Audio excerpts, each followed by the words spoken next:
শুভশ্রীকে পাশে নিয়ে দেব বললেন, যদি বুক চিরে দেখাতে পারতাম কতটা ভালোবাসা আছে।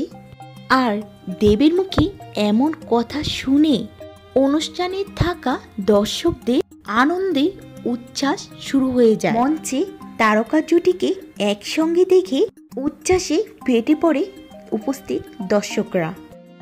9 বছর পর ধূমকেতু সিনেমাটির মাধ্যমে দেব ও শুভশ্রীর জুটি দেখা দিল আবারও ভক্তদের মাঝে। তারা আজও কতটা জনপ্রিয় তা বোঝা গেল দর্শকদের উচ্ছ্বাসে। আর দেবের মুখের এই কথাটি যেন দর্শকদের বুঝতে আর বাকি রইল না এখনও দেব শুভশ্রীকে কতটা পরিমাণ ভালোবাসে। মঞ্চে থাকা দর্শকদের উদ্দেশ্যে দেব আরও বলে, আমাদের জীবন পাল্টেছে, জর্গা অশান্তি হয়েছে, দূরত্ব বেড়েছে, ধূমকেতু সিনেমাটির মাধ্যমে আবার একসাথে হয়েছি। তাই ধূমকেতু সিনেমাটি আমাদের কাছে একটা আবেগ।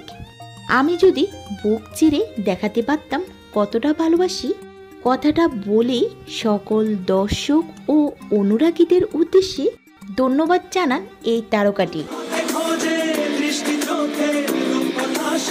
অন্যদিকে শুভশ্রীকে প্রশ্ন করা হলো তিনি দেবকে কিছু বলতে চান কিনা। শুভশ্রী উত্তরে ব্যালেন্স সিনেমাটির সেই ভাইরাল সংলাপ দিয়ে শুরু করেন এই অভিনেত্রী।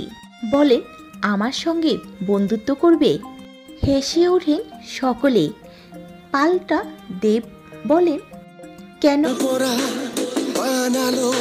শুভশ্রী মুখে শোনা যায় এমনি। এরপরই একে অপরের দিকে বন্ধুত্বর হাত বাড়িয়ে দেয় দুজনেই। একই সঙ্গে দেবের সঙ্গে জুটি নিয়ে তিনি আরও বলেন,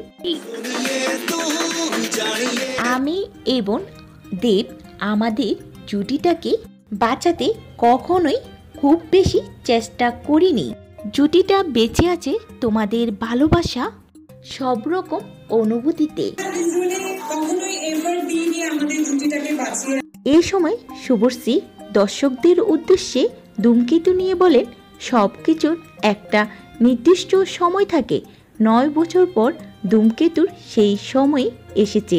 অনুষ্ঠানে দেব ও শুভশ্রীর রসায়ন দেখে দর্শকরা মুগ্ধ হয়ে গেছে। 9 বছর পরও তাদের মধ্যে যেন দেখা যাচ্ছে সেই পুরনো ভালোবাসা কি। আর দেবও কাকে উদ্দেশ্য করে এই কথাটি বলেছে তা আর বুঝতে বাকি রইল না। তো ভিউয়ার্স, আপনাদের কি মনে হয় দেব কি এখনও শুভশ্রীকে ভালোবাসে? মূল্যবান মতামতটি অবশ্যই কমেন্টে জানাতে ভুলবেন না।